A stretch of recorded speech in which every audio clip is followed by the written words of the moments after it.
Hello, everyone. This is Devin Thorpe for the Crowdfund update at Crowdcast.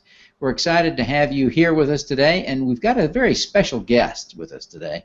We have Judd Hollas, who's the CEO and founder of EquityNet, one of the oldest crowdfunding sites on the planet. Judd, it is a pleasure to have you. Thanks for joining us. Likewise, Devin. It's good to get with you again and talk about crowdfunding.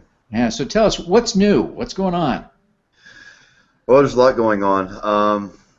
Title II, that went into effect last September of last year, continues to be a very popular new form of equity crowdfunding. In fact, over half of the new companies using equity crowdfunding are choosing to use the new rule. So that continues to seem to be a success story. Title III, of course, we're in the middle of the regulatory process, and the SEC just concluded their comment period last month in February, and so now there's a process that they're going to go through, and at the end of the day, the experts in the industry believe that you could see Title III implemented and available by, say, summer or late summer. Oh, it is exciting to think about those regs coming out and being implemented. The industry has been ready for this for 2 years. There's a lot of pent-up energy, certainly among players like you that are in this for a living. So, Judd, what are you seeing now in terms of best practices developing in the 501 or the 506C offerings, these that are taking advantage of the general solicitation rules? What are they actually doing? Well, they're using advertising to its fullest, and so what I mean by that, the companies that use that new rule, for example, a company we're aware of on EquityNet, who posted its or advertises its need for funding publicly on EquityNet, has already sourced several investors publicly, meaning these are investors that would not have known about the company if they weren't able to, search and find the company publicly. What I mean by that is, the Google search engines and whatnot will actually pick up a company's public profile. So a lot of these companies that have public profiles on EquityNet and are hence advertising their need for funding show up on page 1 of Google search. So if someone goes to Google and searches their company name, on page 1 typically you're going to have right there a link to their profile on EquityNet. So it's really an incredible advertising and distribution mechanism that those who do use it are, we're happy to say, using it to its fullest. But as you talk about this, you say they're advertising, but they didn't take out an ad in the Wall Street Journal. They chose a flag on your site that said, I want to have a public profile. I'm going to do a 506C offering, not a traditional 506 friends and family and people I know kind of offering, right?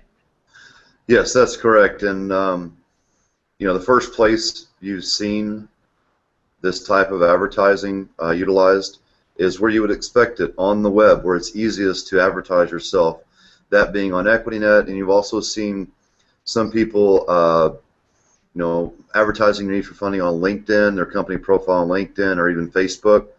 I'm still waiting to see, a billboard sign on the side of the road, or a newspaper ad, or even someone wearing a T-shirt saying, "I'm raising money." I think you'll see all forms of advertising, but clearly the web is the first place and probably the most prominent area. Yeah. So, but right now you haven't seen people paying for a lot of advertising. Is that right? They're not paying for ads in the online Wall Street Journal or New York Times, or have you seen that? That's correct. It makes sense that if I'm going to advertise my need for funding, I would rather do it where the traffic or the eyeballs that are going to see it are going to have, a pretty good density of investors. And the same is true for all companies that advertise. If you put an ad in your local newspaper, the percent of people who see that they're going to be investors is going to be relatively small. If you advertise yourself though on EquityNet, for example, that has tens of thousands of visitors per month, many of which who are investor centric, then you're not only advertising, but you're doing it and you're fishing basically in the most dense pond of investors you can. Sure. That makes sense. Yeah. Now let's give people a bit more history on and context for your comments. So tell us a little bit about EquityNet. You launched back in 2005. You've been out this for a while. That's correct. One of my competitors recently referred to me at a conference as a dinosaur. I'm not sure if that was with any pun or not, but yes, we started in 2005, which is one of the main reasons we have what's recognized as the largest crowdfunding patent portfolio in the world, because we filed those so early in the game before there was really what's called any prior art or anyone doing those kind of capabilities. And so between the patents and having spent nearly 10 years developing technology that's unique to what we do, EquityNet, and probably the most important factor, having years to accumulate a large population. So at this point, we have one of the largest populations of entrepreneurs and investors and what we call supporters in the industry, with about 35,000 at this point. Yeah. You can actually go, interestingly, if you go to EquityNet, the very top of the homepage, it actually has 3 green boxes, and it counts in real time the number of entrepreneurs, the number of investors, and the amount of funding raised. And it changes about every 15 minutes, and they're at this point, I think, a little bit north of 35,000 people. That's really wonderful, and there clearly can't be many sites that have a larger population of people that are engaged. That's true. However, there's a interesting fact about populations, though. To really grow and have huge populations and hence maximize what's called network effects, and to give yourself as an entrepreneur the best odds of finding statistically an investor that gets what you're doing and is interested, it's all about populations. However, once you get large populations as a marketplace, if you don't have really well-designed, efficient systems and things like standardization and whatnot, your marketplace can actually kind of crush its own weight, because people just don't want to take the time and the labor to weed through thousands of counterparties. So that's one of our keys to success is, be a mass market platform, build large populations, but underlie it with technology that allows large populations to make sense of each other. Yeah. Now, as you see the landscape today, you've got we often call it crowdfunding, and it really quite genuinely is when you're now able to reach out to the entire population to advertise your deal, and you can take money from any accredited investor, including people who haven't been active in angel investing in the past. It really is a crowd in every real sense of the word. But we haven't launched the Title III rules, which you mentioned would probably be approved sometime this summer. What is the EquityNet plan for dealing with crowdfunding under Title III? Well, I mean, our plan is to run a Title III compliant platform. How that would be exactly structured and complement or be related to our current platform focused on Title II and even the predecessor to that, I'm not 100% certain how that may look. We'd have to wait for the regulations to be finalized to have a final, strategy decision on that. But certainly we plan to go into that space. Whether we launch a platform day one or take a wait-and-see approach, I'm not sure yet. When Title II went live, September 23rd of last year, only AngelList and us, EquityNet, were Title II compliant that day. We launched a whole new platform the night before, and a lot of people took a wait-and-see approach, and now are jumping into it. Title III is so complex that it could be prudent to take a wait-and-see. I'm not quite sure yet. Yeah, it's challenging. I've heard from a number of people that they're going to wait. Some don't intend to play in that space at all. it seems like you're well positioned to play, however, because you have a large population already and the tools. But it'll be interesting to see. Now, remind me, is EquityNet, or are you a broker-dealer? No, we are not a broker-dealer. We do have a partnership with a broker-dealer in which we work together, but we have decided to not go the broker-dealer route. It really, being an operating broker-dealer platform gives you, it's kind of a double-edged sword. It gives you certain maybe functional liberties or abilities, but it's not really aligned with the principle that we go with, which is we want to be a mass market platform. And mass market platforms like us and AngelList, you know, are available to all companies that are ethical and legal, of course, but we don't necessarily go to the high level of curation to represent that every single deal is investable or a good investment. And as a BD platform, it's more or less incumbent on the BD to not show any company unless it has a sufficient level of quality. So that's at odds of being a mass market platform. Sure, sure. That's a great insight. So then under Title III, you'd be required to register as a platform or a portal. Funding portal. Yeah, funding portal is a new term that Congress came up with, and that's correct. You have basically two options: go to the BD route or the new classification called funding portal. And we've seen draft rules from FINRA on what it looks like to become a portal, but those aren't final either, are they? That's correct. It's probably going to be this spring or even late spring before that's solidified. Yeah, I think a lot of the folks who had platforms that they were planning to launch have found themselves cooled a little bit in their enthusiasm by the breadth and scope of the rules. It's not like running a crowdfund. It's not like running Kickstarter. No, in fact, that was somewhat of a prediction of ours. I guess 2 years ago when the Jobs Act came about. At the time, there was a flurry of funding activity, a flurry of platforms getting started. I've seen estimates of 200 to 300 crowdfunding businesses, platforms, whatnot, funded by $500 million, got started around that time. And a lot of people back then thought they would be able to operate and generate revenue, within a year or even less. I think 9 months was the current the thinking back then. Mm-hmm. And here we are 24 months later, and a lot of those companies we've seen already, or many of them, have pulled back or mothballed or even failed at this point because they basically burned through their initial cash and they're still not able to operate.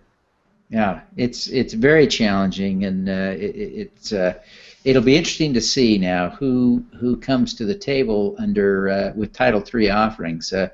The rules do seem to make it challenging to do a standalone Title III type offering because of the cost, the upfront cost, and the ongoing cost. So the very businesses we hoped it would help probably can't afford to do a crowdfunding offering under the current rules. Yes, that is a concern we have too, that the complexities of Title III within the regulations will so encumber the process that it could be prohibitively expensive for certain companies, especially your smaller, maybe lifestyle type companies, or your for example, your regional coffee shop, or whatever it may be, that's seeking $100,000 or $200,000 could have a high percent cost on top of that. Yeah. Some people have done math to show, and it may be exaggerated, but to show that it would actually cost you money to raise money.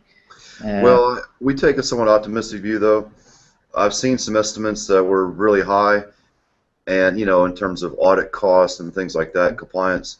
And my perspective on some of the estimates I've seen is those people were estimating it in a traditional perspective, meaning they were thinking all those things were going to be done by a human consultant, which is going to cost thousands of dollars per.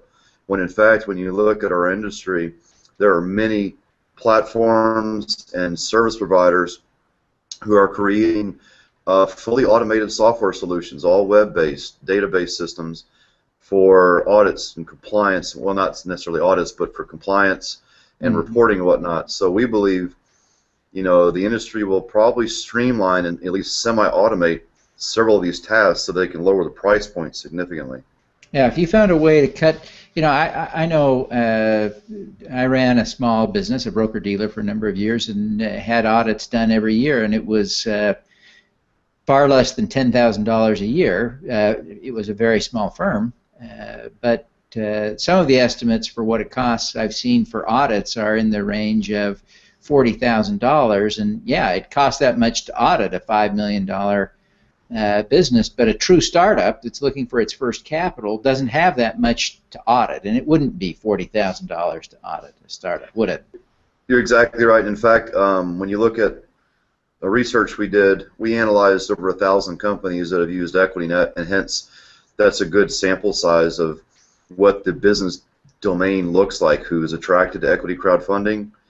And we found that 70% or over 70% of the companies did not have any revenue in the previous year, which supports what you just said, that probably you're looking at a good portion, maybe over half, of companies that use Title III will not have material historical financials, and so the audit costs could be quite minor. Yeah, and you probably have a local firm do the work. So yeah, it will be interesting to see how that plays out. What do you see as being the big opportunities in the crowdfunding space as you look forward? You mean for operators like us? Yeah, yeah. Of course, there was a form of equity crowdfunding that preceded Title II. Really, it goes back to 1996, where you would do 506B offerings in a closed private system like EquityNet. That area continues to grow, has for years. The Title II area is, of course, very hot, growing very fast. So those areas will continue to be, growth opportunities. Title III obviously is an enormous opportunity with, potentially 50 million people who could participate in terms of being in the investor side, and thousands, if not millions, of companies on the business side. So that's an enormous opportunity. And that's all just in equity. Then you have market opportunities in other forms of capital. So debt crowdfunding, or sometimes called peer-to-peer lending, is an enormous area.